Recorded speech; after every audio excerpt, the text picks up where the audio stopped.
The most important meal of the day, second breakfast. Hi, everybody.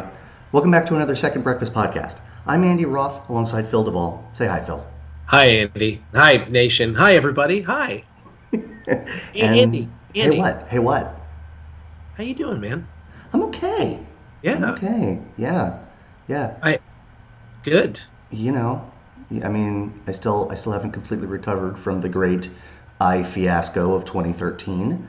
But I honestly, I think that your spirit is going to take much longer to recover than your body. I think it's going to take time. I agree. I agree. I'd like to point out to you that before we started this podcast, I said to my secretary, I hesitate to say that because it makes it sound like I'm much more grown up than I actually am. Nice. But I said, I'm going to be on the phone in there. And she goes, oh, are you going to be yelling at people again? Nice.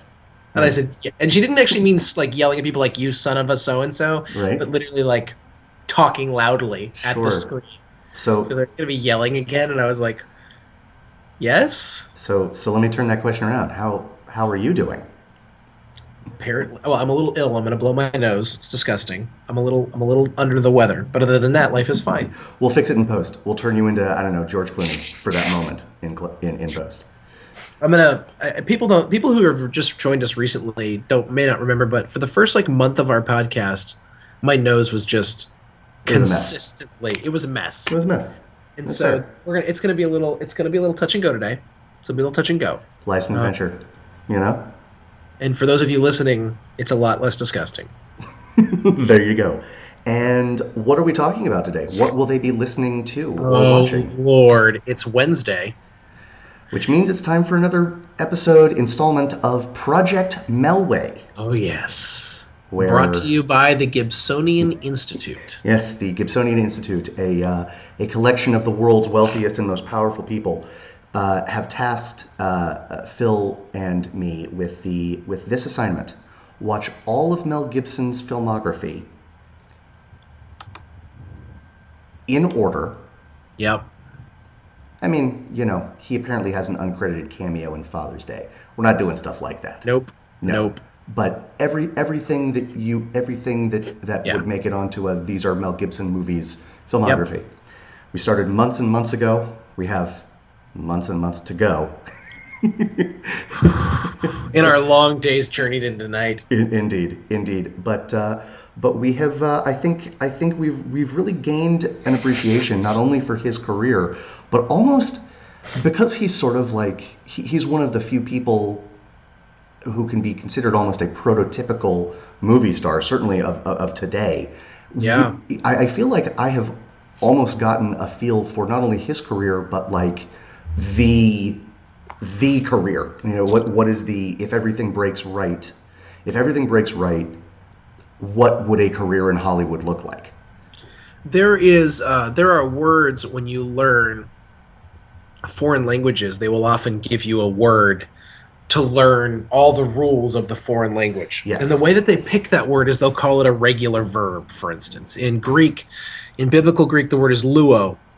And luo means to either loosen or destroy, which is very interesting because these two things are very different, to loosen or to destroy, but that's fine. Sure. Luo is the regular verb. Everything that's supposed to, by the rules of the grammar of the vocabulary, happen to a verb happens to luo, except, as we know, there are tons of verbs that don't follow these rules. And so the rules are only the rules for regular verbs. Right. In many ways, Mel Gibson is the regular movie star. He is the sort of prototypical, in my mind, like his career arc, including a total disaster and what could be the makings of a comeback. Not even yet, maybe 5 years from now. I mean, I don't think it's happened yet. I agree. But I think there is the potential for redemption. But he is not the prototypical great actor. And that's not by that I mean thespian. Right. He's not the prototypical. He is not an Oscar winner for his acting. He's not the prototypical film director, even though he has won an Oscar for that. But he is the regular movie star. He is a movie star by which you can judge what a movie star is in our lifetimes. Mm-hmm. Is that all? I think so. We find ourselves watching a movie today conspiracy theory. Wow. Yes, that kind of it was a hit. It was a hit when it came into theaters. Although it kind of, I think it got lost because it came out during the summer, I think, and other big budget extravaganzas sort of made it Right. disappear quickly, or more quickly than it might have if it were Yeah. released at another time of year. But it's kind of been forgotten. I don't think it did well in the theaters, Andy. I don't think it was treated with love, but that's okay. Well, Oh, I mean, I think that's true. Certainly, if you compare to other movies of that year, all I'm saying is this: it made back its budget. It was not a flop. got it. It was Got not a it. flop. Got it. I'll I couch will my say that language that I way. will say that it had Mel Gibson and Julia Roberts, and it came out when I was like a freshman in college, and I didn't see it.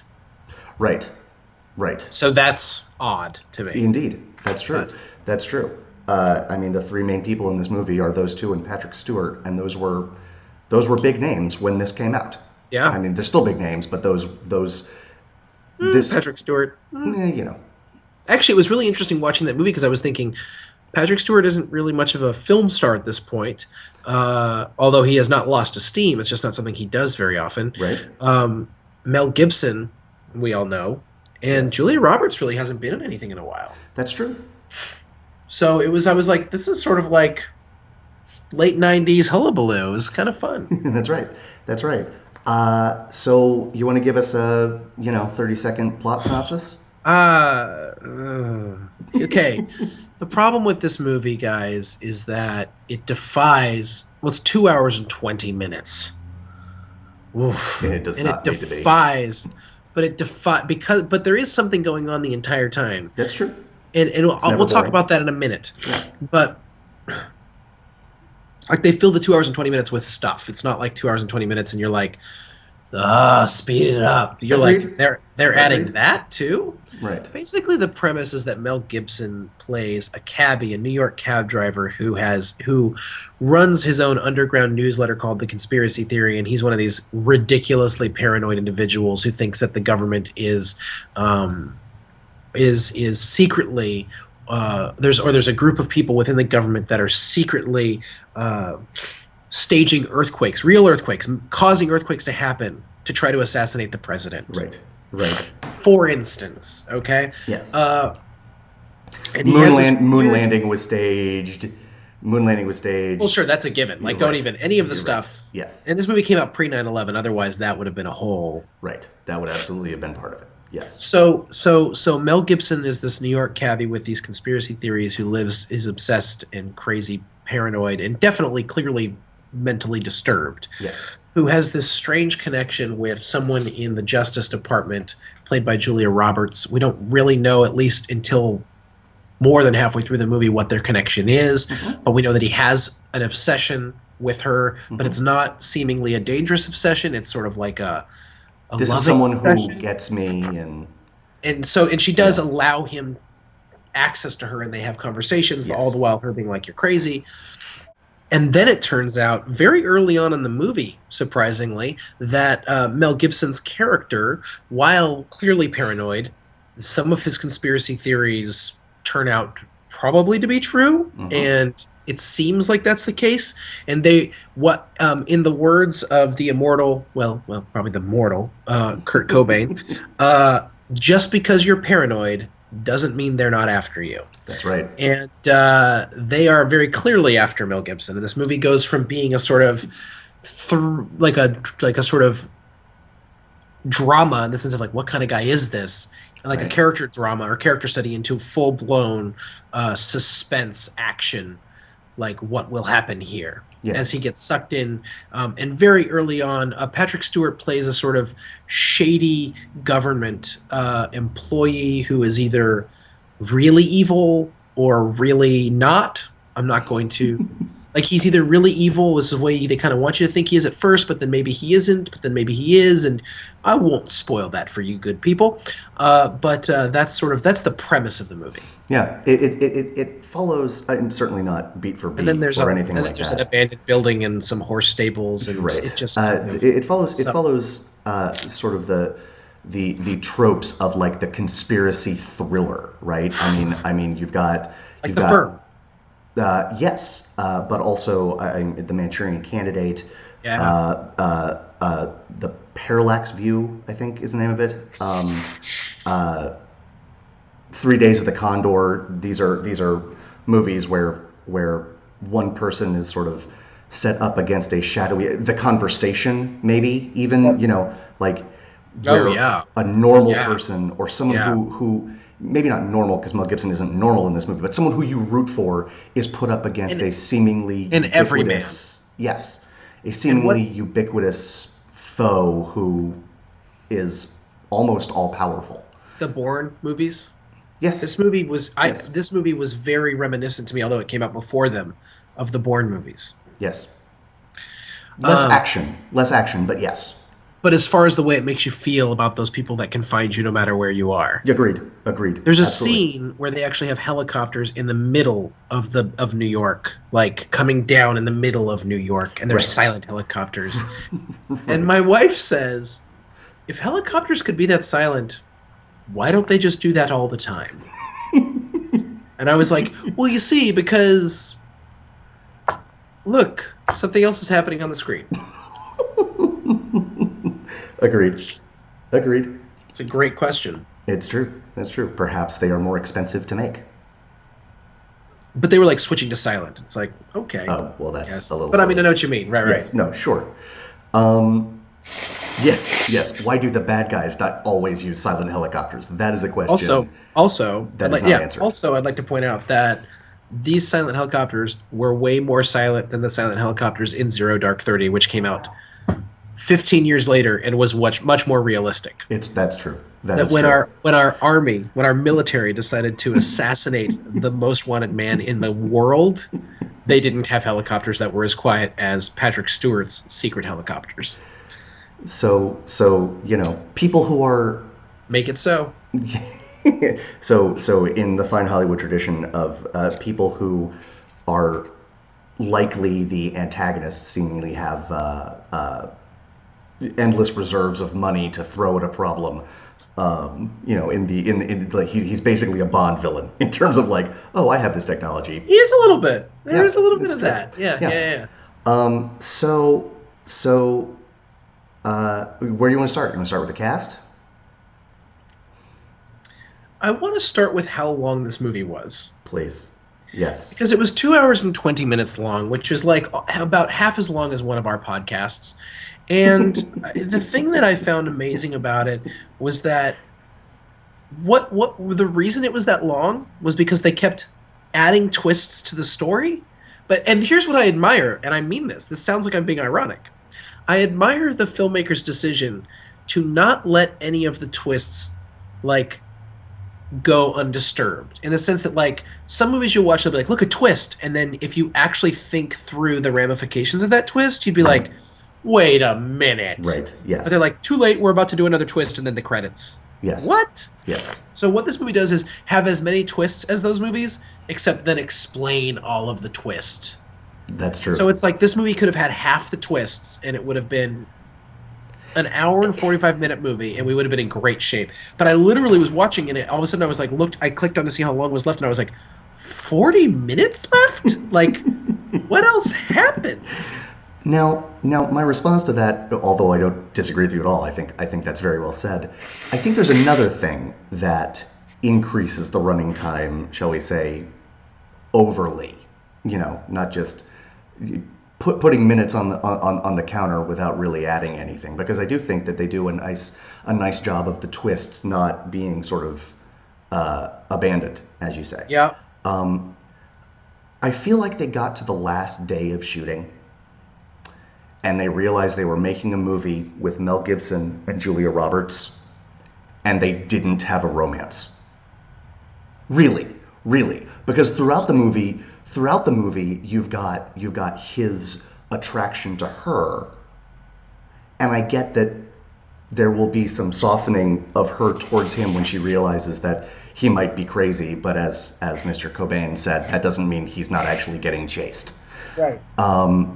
But for that to blossom into full-blown romance, is just extraordinarily tacked So on. did you feel like when you were watching the movie that they actually took... Oh, I guess it was. I guess it was. I never really even believed in the romance, even... But I never even really believed that the directors wanted you to believe, if that makes sense. The director. I wasn't... Like, I know that there was a point where... And I mean, this is a spoiler. If you... It's really hard to talk about Project Melway without doing spoilers, but I know there's a point in the movie where they kiss. Yeah.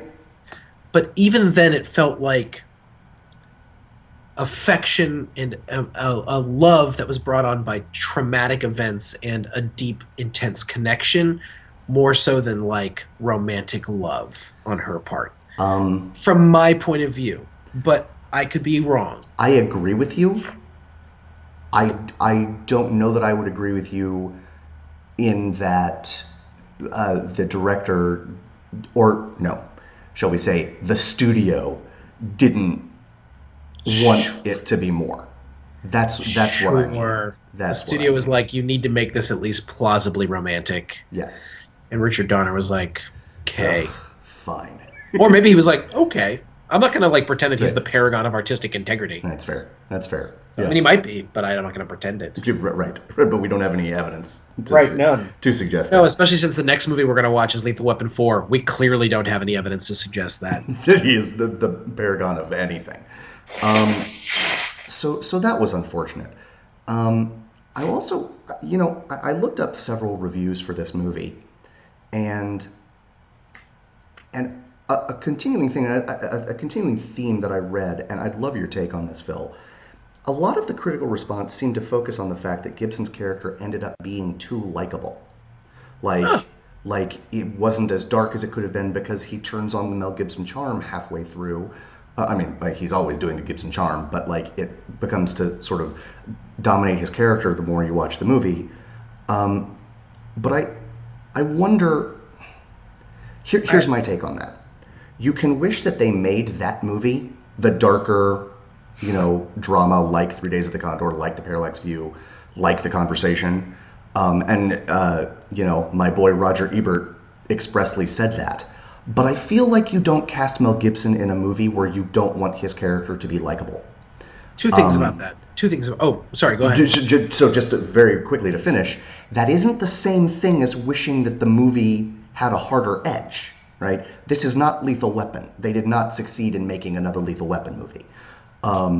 But it's kind of weird to say, you can say, I wish they had made a different movie. I say that about certain movies.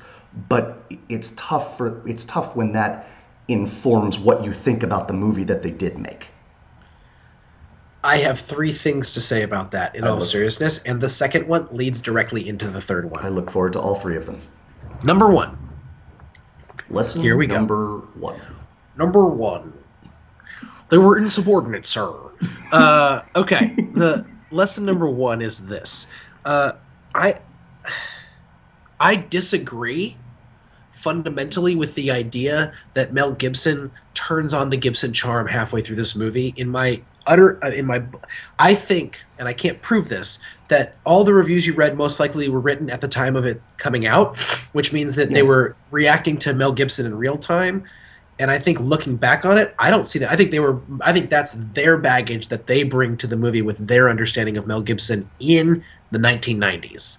Sure. Because I specifically did not see him playing a role that I've seen him play before. He's not even crazy in this movie the way I've seen him be crazy before. It's a different kind of Mel Gibson crazy. That's fair. Hold on a second.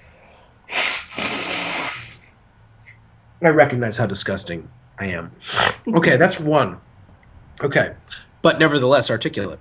Very, very, very briefly, I did misspeak when I said he turns on the Gibson charm halfway through. I agree with your assessment of his performance. Right, but you were saying like that's what the sort of the sort of critical thing was. Yes. And I don't buy it. I actually would say he does the job. I thought his character was consistent.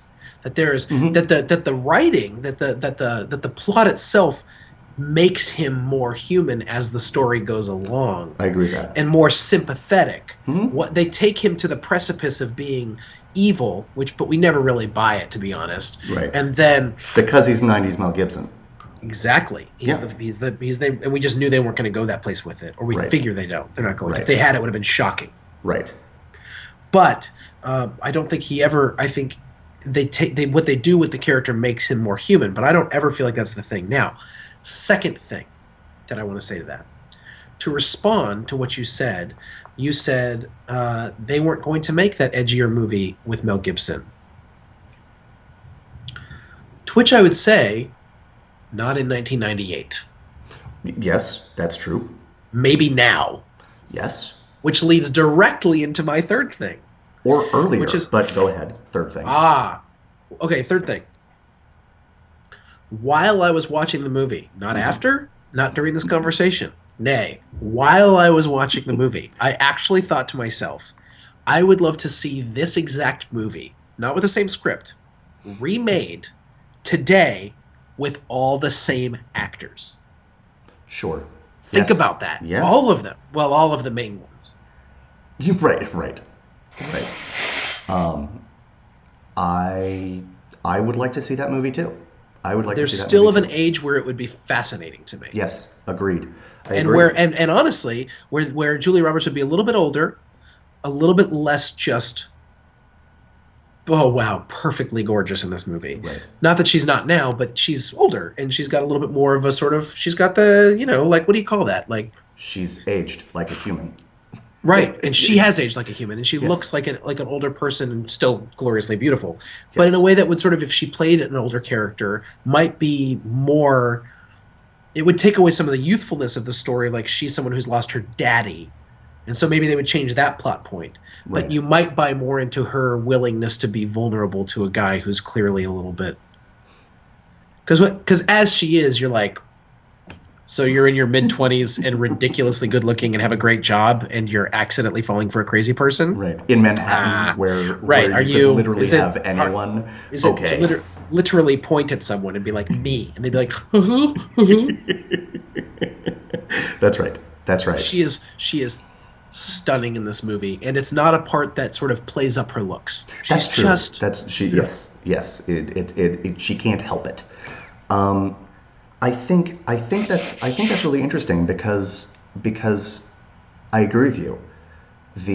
It's pleasant that we seem to agree with each other on this point.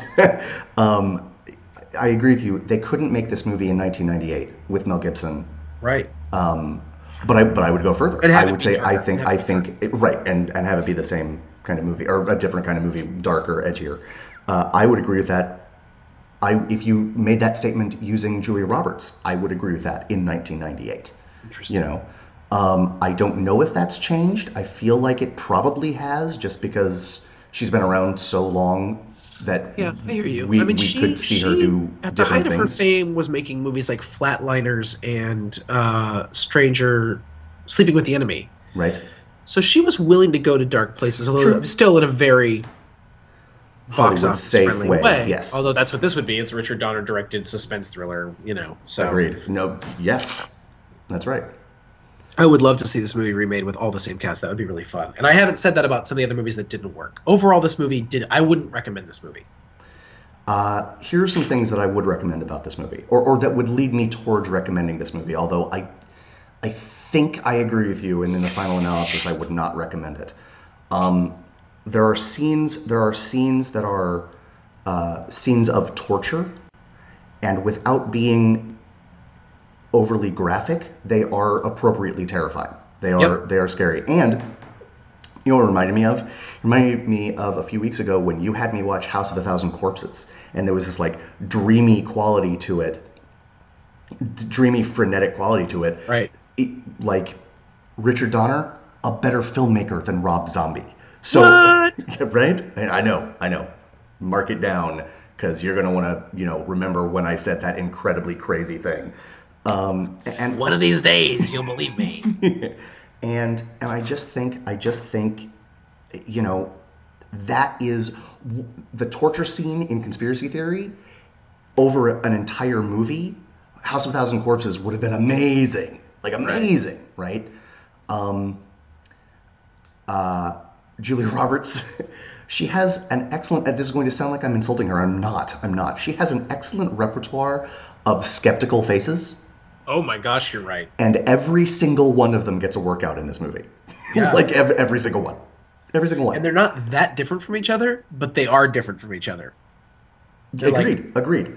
it's like I different am years. It's like different years of the same fine wine. Like this year, there's a hint of that's right. there's a hint of cherry on the nose. Exactly. And the last thing that I'll say about it, and this might be the last thing that I need to say about the movie at all, is I am predisposed to like any movie where the song "Can't Take My Eyes Off of You" is actually a plot point. You know, like I agree.